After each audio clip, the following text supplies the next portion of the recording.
요한복음 1장 1절에서 14절 말씀입니다. 태초에 말씀이 계시니라. 이 말씀이 하나님과 함께 계셨으니 이 말씀은 곧 하나님이시니라.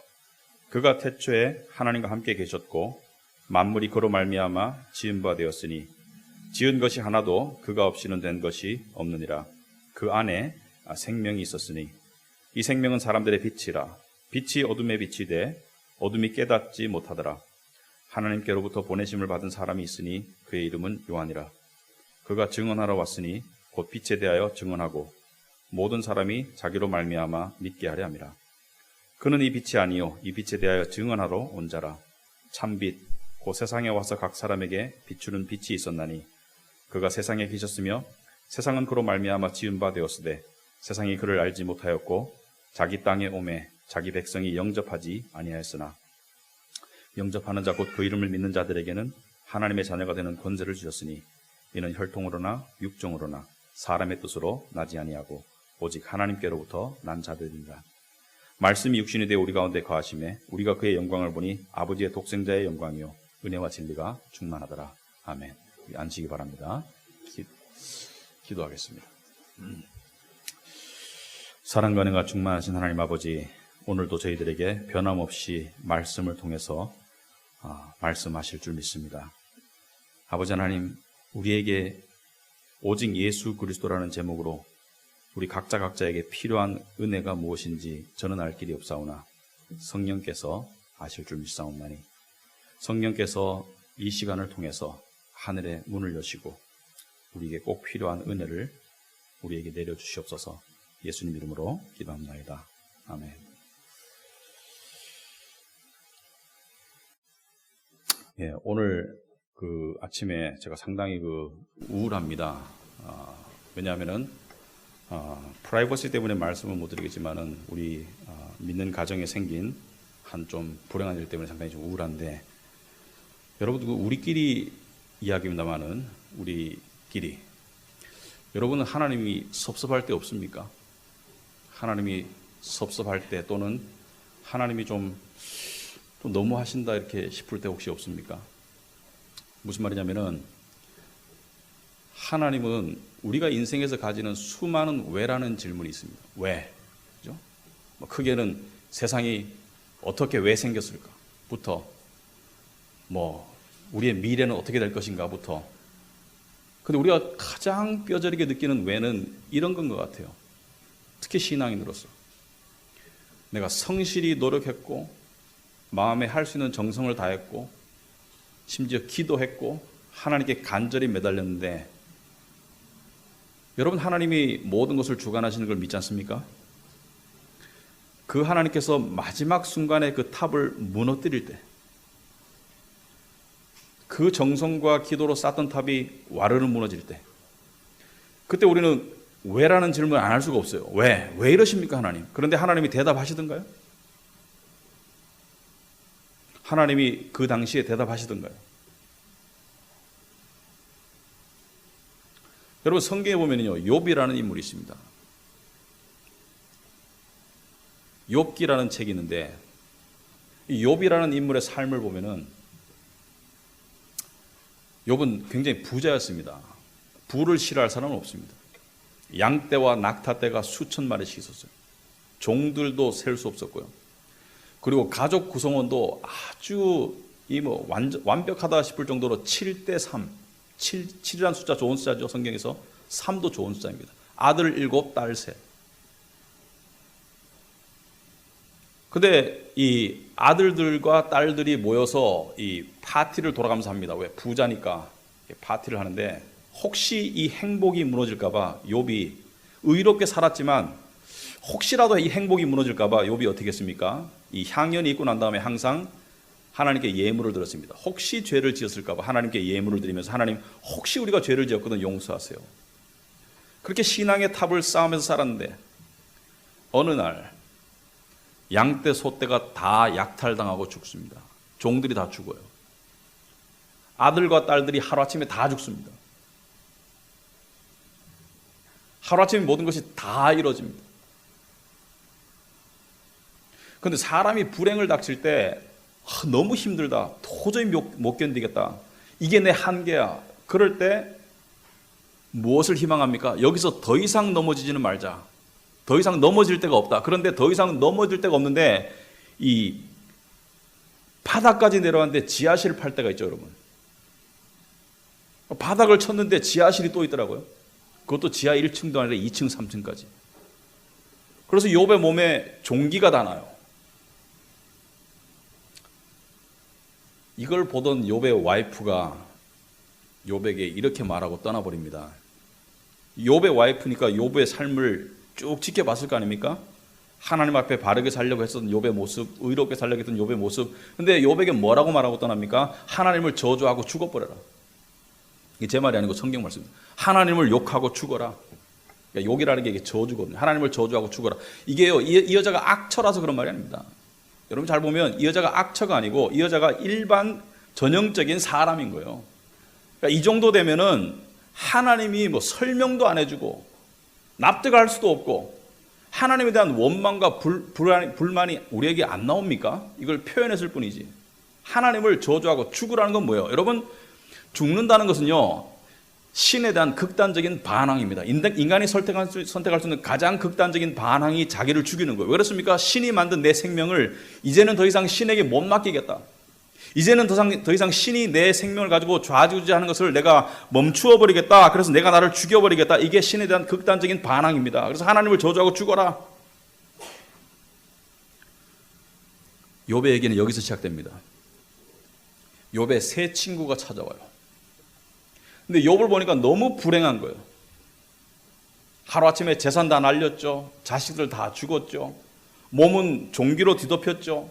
벽돌 깨진 걸로 몸을 긁고 앉았죠. 참 개만도 못한 인생이 되어버렸죠. 그런데 더구나 하나밖에 없는 아내는 떠나버렸습니다. 하나님을 저주하고 죽어라 떠났어요. 그러니까 욥의 세 친구들이 할 말이 없습니다. 여러분, 극한 슬픔은, 극한 고통은, 극한 불행은 말로 할 수가 없습니다. 그래서 일주일 동안 같이 울다가 이제 드디어 정신을 차려서 욥에게, 욥아, 이들도 믿음이 있어요, 그죠? 하나님은 절대 선이니까, 하나님은 절대 공이니까 네가 혹시라도 뭔가 잘못한 게 있지 않겠니? 이렇게 시작합니다. 이렇게 시작해가지고 시작되는 대화가, 그러니까 이 대화를 왜 시작하냐면은 욥뿐만이 아니고 욥의 친구들도 궁금한 거예요. 왜 이런 일이 생겼나? 제일 궁금한 건 욥이지만 욥의 친구들도 궁금한 거죠. 왜 이런 일이 생겼나? 그래서 그 이유를 설명하기 시작합니다. 하나님은 선하기 때문에 네가 뭔가 잘못했겠지. 네가 뭔가 벌받을 짓을 했겠지. 그러니까 욥이 항변하는 거예요. 이게 30몇 장이 돼요. 욥기가 40몇 장인데 이게 30몇 장이 욥의 세 친구와 욥의 대화입니다. 한 사람이 대화하면 욥이 변론하고 한 사람이 대화하면 욥이 변론하고. 그런데 욥의 친구들이 하는 말은 네가 뭔가 잘못했겠지. 욥은 나는 잘못한 거 없다. 하나님이 잘못하지. 나는 잘못한 거 없다. 그러니까 바로 그게 잘못이야, 그죠? 바로 그게 그 교만이 잘못이야. 잘못한 게 없다고 말하는 게 잘못이야. 그러니까 욥이 뭐라 합니까? 이 도 만드는 친구들아, 야 떠나라. 그렇게 한참을 실강하다가 마침내 하나님이 긴 침묵을 깨고 나타나셔서 하나님이 해결하세요. 첫째는 욥의 친구들을 꾸짖습니다. 욥의 친구들을 향해서 화를 냅니다. 그리고 꾸짖으면서 너의 말들이 옳지 않았다고 해요. 너희들이 욥에게 했던 그 충고들이 옳지 않았다는 거예요. 그 진단과 그 분석이 옳지 않았다는 거예요. 그게 이유가 아니라는 거예요. 그리고 욥을 향해서요, 하나님이 말씀하시는데요, 하나님이 내가 너를 왜 이런 불행과 고통과 이 극단적인 어려운 가운데 왜 내가 너를 빠뜨렸냐면은 그 이유는 설명이 하나도 없습니다. 그리고 하나님이 수백 가지의 질문을 쏟아냈어요. 예를 들어서 하나님께서 가장 처음 묻는 질문이 무엇입니까? 내가 내가 땅에 기초를 놓았을 때 넌 어디 있었니? 아니, 웬 뜬금없는 질문입니까? 내가 땅에 기초를 놓을 때 너는 어디 있었니? 이게 욥의 불행과 무슨 관계가 있습니까? 얼핏 듣기에. 그리고 또 말씀하세요. 내가 바다가 그 모태에서 터져나올 때, 이 시적인 표현이죠. 바다가 터져나올 때 그것의 담을 문으로 막은 자가 누구니? 문으로 막았다는 것은 뭡니까? 바다가 육지로 범람하지 못하도록 그 한계를 정한 자가 누구냐? 비에게 아비가 있느냐? 이슬방으로 누가 나왔느냐? 뜬금없는 질문이죠. 얼음은 누구에게서 태어났느냐? 공중의 서리는 누가 나왔느냐? 까마귀가 깍깍 배고프다고 올 땐 누가 밥 먹였니? 힘센 악어의 그 꼬리의 힘은 어디서 나오니? 이 수십 수백 가지의 질문을 다 듣고 난 다음에 욥의 반응이요. 보소서 나는 비천한 자요다. 나는 비천한 자이다. 나는 천한 자에 불과하다. 그리고 손으로 내 입을 가릴 뿐입니다. 더 이상 의문이 없습니다. 더 이상 질문이 없습니다. 하나님 답 안 했거든요. 왜라는 데서 답을 안 했습니다. 답을 안 했는데 하나님이 쏟아내시는 수많은 질문을 욥이 그냥 가만히 듣다가 자기의 불행을 향해서 가졌던 그 수많은 의문과 불만과 불신앙이 사라지고요. 하나님을 향한 믿음을 회복하고요. 심지어 나중에 삶이 회복되죠. 재산이 더 늘고 자식이 더 생깁니다.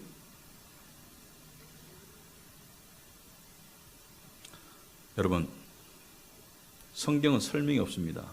욥의 마음에 무슨 일이 일어났는지. 무슨 일이 일어난 걸까요? 왜 욥은 그 전에 가졌던 불만과 그 왜라는 질문이 멈추게 되었을까요? 저는 이렇게 추측합니다.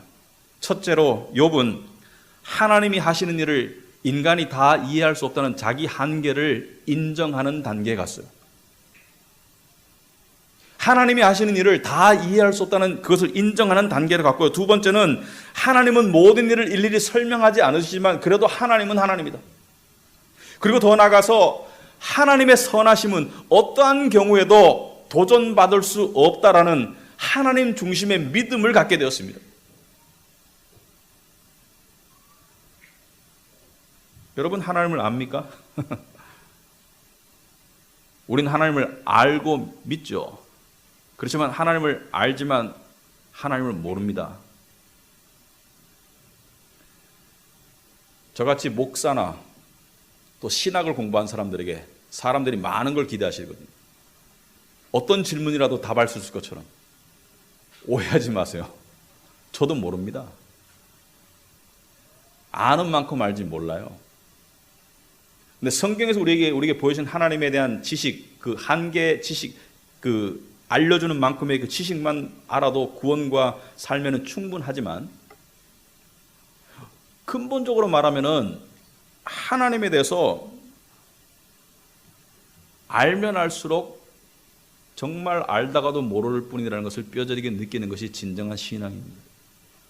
무슨 말이냐? 여러분 이런 얘기하면은 이런 분들이 있습니다. 아니 왜 예수 믿는 게 어렵나? 예배 드리고 기도하고 봉사하고 열심히 살면 되지 뭐 예수 믿는 게 그렇게 어렵나? 복잡할 거 없잖아. 이렇게 말하는 사람은요. 저는 이렇게 반박하고 있습니다. 하나님에 대한 관심이 별로 없는 사람이에요. 종교인이지 하나님에 대한 관심이 없는 사람. 하나님에 대해서 진짜 관심 있는 사람은 하나님을 아는 기쁨이 있지만 또 동시에 하나님에 대해서 너무 모르겠다는 좌절이 동시에 올 수밖에 없습니다. 무슨 말이냐면은 여러분 세상에서 무한한 것들은 이런 법칙이 있습니다. 여러분 세상에 무한한 게 두 가지가 있습니다. 첫째는 하나님이 무한하시고요. 알아도 끝이 없습니다. 둘째는 하나님이 만드신 우주가 무한합니다. 여러분 우주의 끝을 압니까? 모르잖아요. 모르니까 빅뱅 이론 같은 거 나오지 않습니까? 모르니까 우주의 끝이 안 보이니까 지금도 폭발하고 있다. 모른다는 거죠. 그런데 우주에 대해서 가장 잘 아는 사람들은 어떤 직업의 사람들입니까? 천문학자죠. 천문학자가 우주에 대해서 가장 잘 알겠죠. 그런데 우주에 대해서 인간이 얼마나 무지한 것을 정말 절실히 깨닫는 사람들은 누구입니까? 바로 천문학자입니다. 두 가지가 동시에 무한에 있어서는 깨달음과 무지에 대한 이 자각이 동시에 가능한 것이 무한입니다. 그러니까 무한하기 때문에 깨달아가면서 동시에 무한하기 때문에 무지하다는 것을 깨우쳐가는 것이죠. 여러분 무한대에서 내가 아는 것이 요만큼이면은 요 원 안에가 내가 아는 지식이면 그 무한대에 대한 무지에 대한 자각도 요거밖에 안 돼요. 그러니까 하나님에 대해서 조금 아는 사람들이 하나님에 대해서 자기가 얼마나 무지하다는 것을 잘 몰라요. 그런데 하나님에 대해서 알면 알수록 하나님에 대한 지식과 이해가 넓어지면 질수록 그 한계가 하나님에 대한 무지의 범위입니다. 그러니까 하나님을 알면 알수록 무한하시기 때문에 자신이 얼마나 하나님에 대해서 모른다는 것을 깨우쳐가는 것이 동시에 가능합니다. 그러니까 하나님을 알면 알수록 고개가 숙여지는 거예요. 익은 벼가 고개가 숙여지듯이 내가 얼마나 무식하고 무지한 것을 알게 되는 거예요. 제가 왜 이런 얘기를 하느냐? 오늘 본문 첫 세 구절이 이거 알다가도 모를 구절이죠. 솔직히 말하면 제가 설교한다고 여기 서 있지만 내가 설명할 수 없습니다.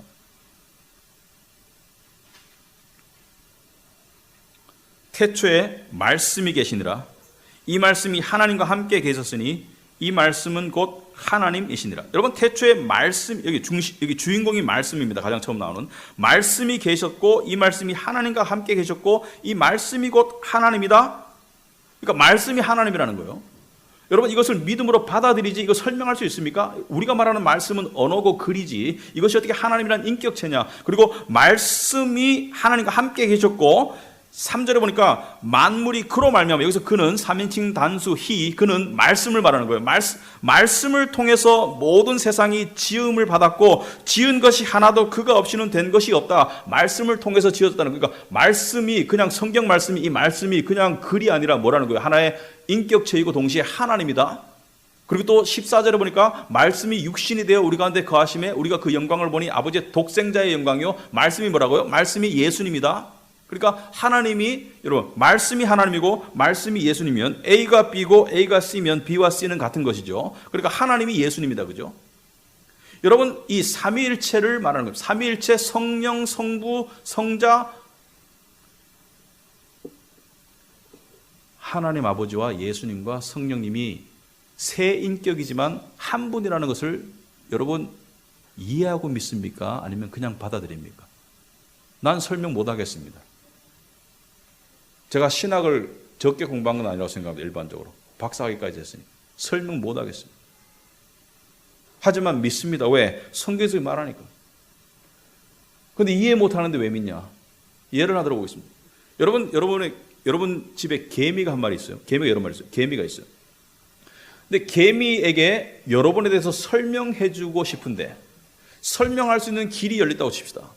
여러분이 개미가 되었어요. 어느 날 여러분이 개미가 되어서 개미들을 모아놓고 개미들에게 설명합니다. 개미들아, 나는, 너네는 몇 달 살지만 나는 80년을 산단다. 80년은 어떤 기간이냐면은 너네가 태어나고 죽고 태어나고 죽고 태어나고 죽고를, 그죠? 산수 제가 모르겠습니다. 계산해 보세요. 그런데 나는 엄청난 능력이 있어. 그래서 너네는 맨날 땅만 보고 살지만 저 멀리 보면 별이 보이지. 고개를 한번 들어봐. 근데 저 별, 끝없는 별을 날아갈 수 있는 우주선을 만들 수 있는 능력이 있어. 우주선이 뭐예요? 우주선은 말이야. 우주선은, 글쎄, 니네가 다니다가 이렇게 걸그치는 이 돌 속에는 쇠라는 게 있어. 근데 그걸 모아가지고 하늘을 나는 새를 만들었어. 자, 여기까지 있던 개미가 둘 중에 하나 선택합니다. 첫째는 무슨 귀신 신하라 까먹는 소리냐. 나는 안 믿을 거야. 이게 하나의 선택이고요. 둘째는 개미가 겸손하게도 내가 도저히 내 머리로는 이해가 안 되지만 내가 믿을 거야. 여러분, 믿음은 그것입니다. 내 머리로 이해돼서 믿는 사람은 없습니다. 믿다가 보니까 이해가 되는 거예요. 믿다가 보니까 받아들여지는 겁니다. 그래서 이런 사람은 절대 예수 못 믿습니다. 하나님을 나에게 증명해봐. 절대 예수 못 믿습니다. 하나님을 알만한 것을 나에게 주셨기 때문에 그 작은 하나님을 향한 작은 갈망의 통로를 통해서 하나님을 깨우쳐 갈 뿐이지. 그래서 예수 처음 믿는 사람이 대단히 믿음이 좋아요. 왜냐하면 조금 알면서 다 아는 줄 착각하거든요. 좀 기다려 보세요. 아픔이 올 겁니다. 왜라는 질문을 통해서. 왜? 여러분,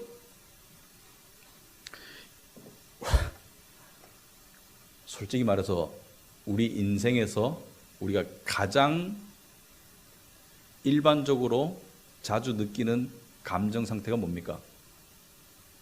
웃음입니까? 웃고 있어도 눈물이 날 때가 있죠. 슬픔입니까? 우울함입니까?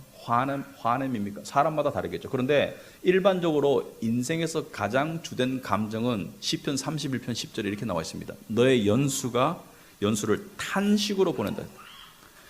탄식으로 너의 인생을 날려보낸다. 여러분, 탄식이 뭐죠? 탄식은 영어로 sigh, 한숨이죠. 여러분, 한숨 쉴 때 많죠? 남 앞에서 한숨 쉴 때도 있지만 혼자 한숨 쉴 때 많지 않습니까? 화장실에 가서 이불 뒤집어 쓰고 한숨 쉴 때 많죠. 왜 한숨 쉽니까? 여러분, 왜 한숨 쉬어요? 왜? 고달파서? 슬퍼서? 여러분, 우리가 인생을 향해서 한숨 쉬는 가장 기본적인 이유는 이것입니다. 인생은 시간이 갈수록 나아지는 인생은 아무 인생도 없습니다. 시간이 갈수록 나아지는 인생은 없습니다. 시간이 갈수록 몸은 병들어가고 마음은 지쳐가는 게 인생입니다. 일반적으로 말해서. 아니, 예수 믿고 시간이 갈수록 희망과 소망과 믿음 간에 사는 믿음이 삶이 있습니다만은 일반적으로 인생이 어떤 건 일반적으로 몸은 늙어가고 마음은 지쳐가는 게 인생 아니겠습니까? 순간적인 행복이 있겠죠. 어떤 사람이 이렇게 말합니다. 아이고 60살 돼가지고 이제 은퇴하니까 이제 좀 살 것 같아. 이제 좀 사람같이 살 것 같아. 곧 죽어요. 곧 병듭니다. 그래서 풀은 마르고 꽃은 떨어진다. 육체는 풀과 같다. 영광은 꽃과 같다. 근데 하나님께 따지고 싶어요. 아니, 당신이 선하시면 좀 완전하게 만들지. 왜 이렇게 만들었습니까, 하나님? 성경이 뭐라 합니까? 나는 그렇게 너희들을 안 만들었다. 너희가 죄를 지어서 그랬다. 그럼 무슨 죄를 지었습니까, 하나님? 여러분, 아담과 하와는 간음할 수가 없었어요. 살인할 수도 없었습니다. 도둑질할 수도 없었고 할 필요가 없었죠. 다 자기 건데. 도둑질은 남에게 있어야 훔쳐 도둑질인데 다 자기 건데 뭐 에덴 동산에서. 근데 아담과 하와가 지은 그 첫 번째 죄가 무엇입니까? 원죄라는데 원죄는 무엇입니까? 창세기 3장 5절에 너희가 그것을 먹는 날에는 선악과를 먹는 날에는 너희 눈이 밝아져 하나님과 같이 될 것이다. 너희 눈이 밝아져 하나님과 같이 될 것이다. 여러분, 인간이 가지고 있는 가장 근본적인 죄, 원죄는 무엇입니까? 바로 하나님의 지배를 벗어나서 내 마음대로 내가 하고 싶은 대로 살면서 내 영광을 추구할 것이다. 이게 하나님을 배반하는, 하나님을 떠나는 독립된 삶의 원죄입니다. 그러므로 세상 사람들은 죄를 깨달을 수 없어요. 세상 사람들은 도덕적인 죄를 깨달을 수 있다면 세상 사람들은 원죄를 깨닫기가 불가능합니다. 원죄는 성경 말씀을 알아야 깨달아지는 거예요. 세상 사람들에게 죄가 아닙니다. 아니, 내 마음대로 살겠다는데 남에게 피해 안 주고 내가 원하는 것을 추구하면서 내 영광을, 내 명성을, 내가 인정받는 삶을 추구하겠다는데 이게 왜 죄야? 그게 왜 죄인지는 모르지만 그 죄의 결과는 겪고 있죠. 아픔과 허무함을. 하지만 성경이 말하는 죄가 이것입니다. 이게 죄예요. 여러분, 근데 여기서 우리가 하나님 입장에서 하나 생각해 볼 게 있습니다. 여러분이 만약에 뭔가를 만들었는데 여러분이 만든 기능대로 그 무언가가 역할을 하지 않고 여러분이 싫어하는 것만 해요. 예를 들어서 여기 그 애완동물 좋아하시는 분들, 개, 강아지 좋아하시는 분들 있어요. 그죠? 우리 교회도 있습니다. 저는 존경스럽습니다. 저도 옛날에 개를 많이 좋아했어요. 그러나 다른 이유로 좋아했었습니다. 여러분과 같은 이유가 아니고 다른 종류의 개를 다른 이유로 좋아했었습니다만은 여러분이 좋아하는 좋아하면 저는 이해를 못하겠습니다. 하지만 인정합니다. 개를 좋아해요. 자, 그런데 여러분이 그 강아지를 사가지고 여러분이 내가 내 주인이다. 이제 이 집에서 똥오줌 가리고 그리고 나를 기쁘게 하렴. 그런데 그 개가 아무데나 똥 누고 여러분이 아끼는 도자기를 밀어서 깨트리고 그리고 심지어 미안하지만 실제로 하나님께 있었던 일이기 때문에 여러분의 자식을 물어주겠다면 여러분이 아끼는 하나밖에 없는 아들을 물어주겠다면 딸을 물어주겠다면 여러분 그 개 어떻게 하겠습니까? 폐기 처분하겠죠. 그죠? 그게 답입니다. 마땅히 폐기 처분 받아야 될 이 세상으로 하나님께서 당신의 아들을 보내신 것을 우리는 하나님의 사랑이라고 말합니다. 우리는 폐기 처분 대상자예요. 우리는 사랑받을 구석이 없습니다. 여러분 잘 알잖아요. 오늘 본문 말씀에서 참 우리가 쉽게 읽지만 쉽지 않은 말씀이 있습니다. 11절 말씀입니다. 자기 땅에 왔어요. 말씀이 육신이 되어서 자기 땅에 왔는데 자기 백성이 영접하지 아니었어요. 영접하지 않다는 것은 안 받아들이고 죽여버렸어요. 여러분, 예수님이 왜 인간의 모습으로 이 땅에 오셨을 때 성령으로 잉태해서 처녀의 몸에서 나섰을까? 이게 뭐 신화를 조작하기 위해서 만든 겁니까? 아니죠. 왜냐하면 요셉과 마리아가 부부관계를 통해서 예수님이 태어났으면 그건 원죄의 자녀입니다. 원죄의 자녀. 그러니까 죄 없이 오시기 위해서 성령으로 동정녀의 몸을 빌려서 온 것이지 씨는 성령의 씨였어요. 죄 없는 씨로 오셨어야 돼요. 몸은 비록 인간의 몸이지만. 그래서 마리아는 처녀의 몸으로 잉태하고 처녀의 몸으로 예수를 낳았습니다. 이건 일부러 만든 신화가 아니라 원죄를 피하기 위한 방법입니다. 근데 자기 땅에 왔는데 자기가 만든 자기 땅에 왔는데 자기가 만든 피조물들이 자기를 배척하고 안 받아들일 뿐만 아니라 죽여버렸어요. 이게 십자가 사건 아닙니까?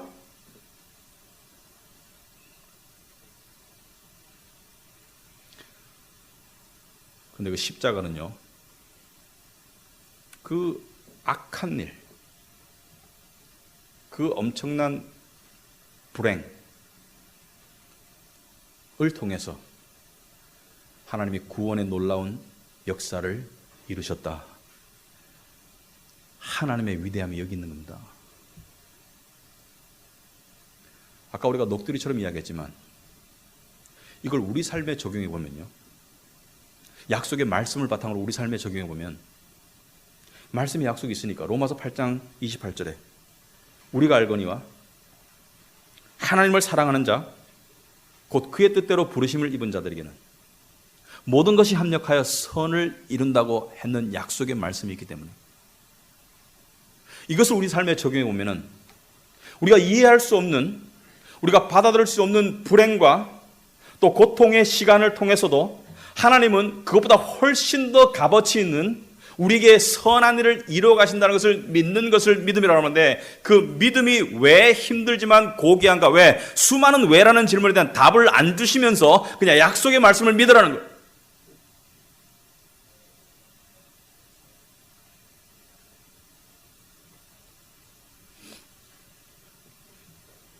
여러분 십자가를 믿습니까? 여러분 십자가를 압니까? 여러분 십자가를 아는 것과 십자가를 믿는 것은 어떤 차이가 있죠?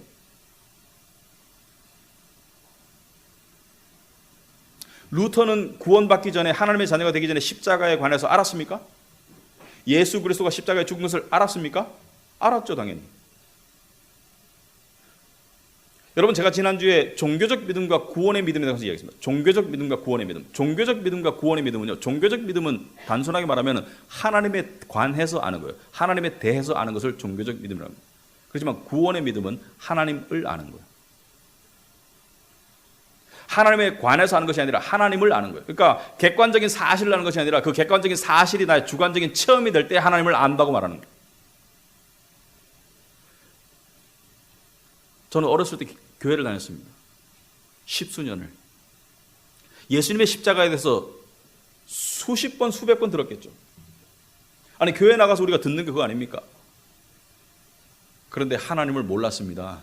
언제 알았냐면 1989년 제가 25살 때 하나님을 알게 되었어요. 만나게 되었어요. 그런데 왜 그랬냐면 말이죠. 지금 생각하면 1988년 12월에 교회를 다녔는데, 다시 나갔는데, 거기서 만난 어떤 분이 저에게 복음을 전해줬습니다. 근데 새로울 게 없었어요. 다 들었는데 조금 새로웠던 것은 좀 더 자세하고 좀 더 구체적으로 십자가에 대해서 들었습니다.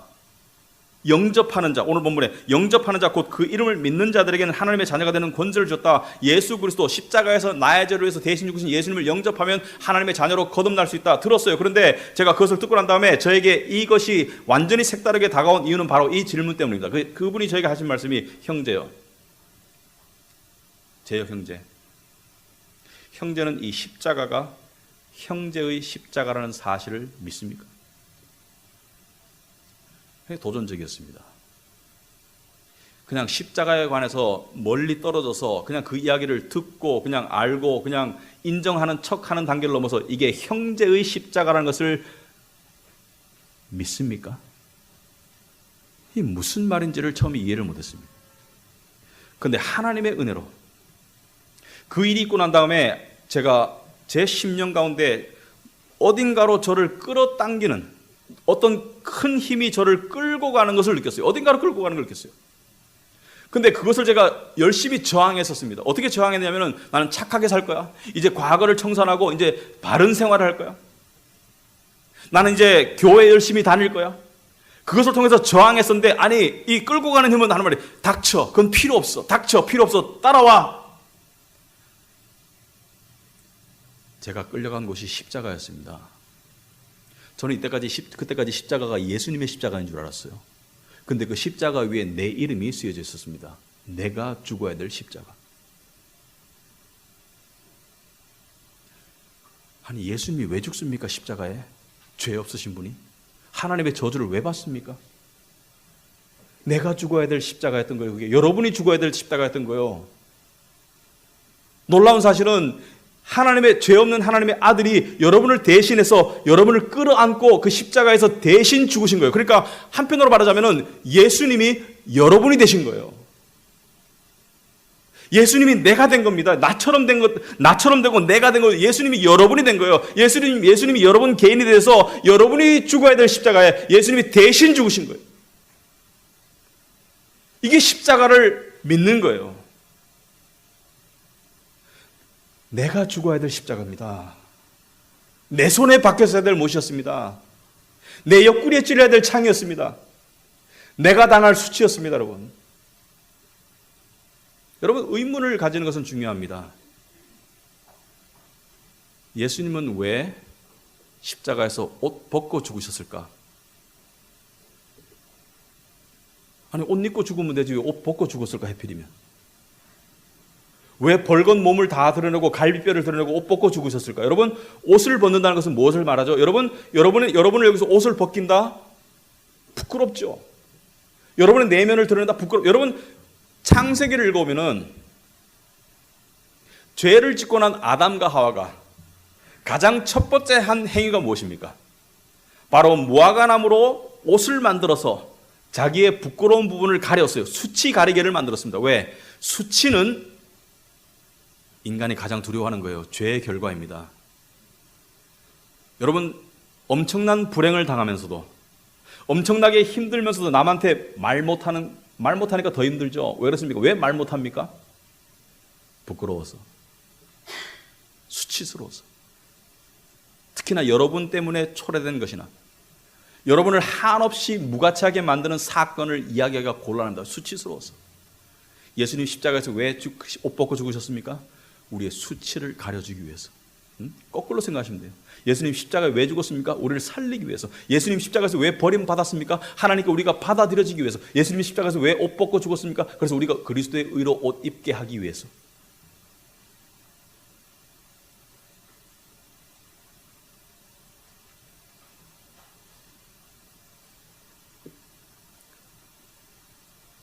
예수 믿고요, 잘못된 길로 가는 사람이 있더라고요. 나는 훌륭한 크리스찬이 될 거야. 훌륭한 크리스찬은 존재하지 않습니다, 여러분. 죄 많은 크리스찬만 존재합니다. 여러분이 훌륭해서 예수님이 죽어준 게 아닙니다. 여러분이 몹쓸 죄인이기 때문에 예수님이 죽으신 거예요. 훌륭한 사람을 위해서 왜 죽습니까? 그리고 또 예수님이 왜 죽으셔야 됐나요? 우리가 철저하게 무능하기 때문입니다. 할 수 있는 게 없습니다. 구원에 관한은 할 수 있는 게 없습니다.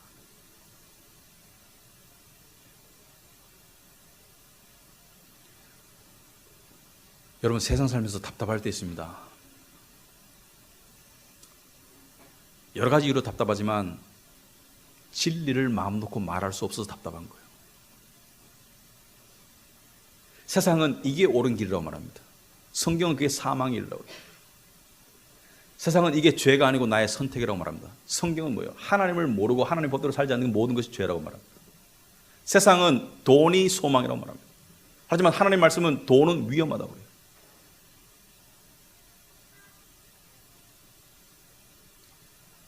답답하죠.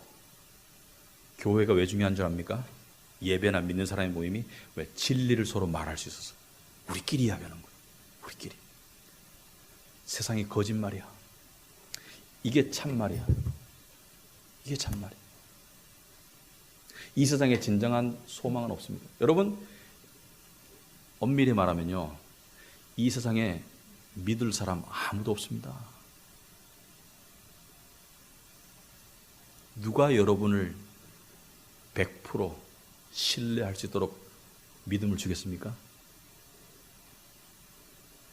누가 여러분에게 여러분이 원하는 모든 만족을 줄 수 있겠습니까? 연애할 때는 그런 거짓말 많이 하겠지만 결혼해보면 둘 다 속았다는 것을 깨우치죠. 그리고 힘을 합쳐서 좀 더 행복하게 나아가기를 노력하겠죠. 하나님 한 분밖에 없습니다, 여러분. 오직 예수 그리스도밖에 없습니다. 그 예수 그리스도가 여러분의 오직 예수 그리스도, 오직 여러분의 유일한 진정한 친구, 오직 여러분의 구원자가 되게 하기 위해서 우리가 그렇게 의지하고 그렇게 자랑으로 삼는 모든 세상의 것들을 절단하는 게 하나님의 일이십니다. 아파요. 아파요. 내가 의지하던 것들이 찢겨져 날아가는 것이 아픕니다. 하지만 그러지 않고는 여러분이 하나님을 자발적으로 찾지 않았기 때문에 그렇게 하신 거예요. 결국에는 여러분이 하나님 앞에 무한한 감사를 드릴 겁니다.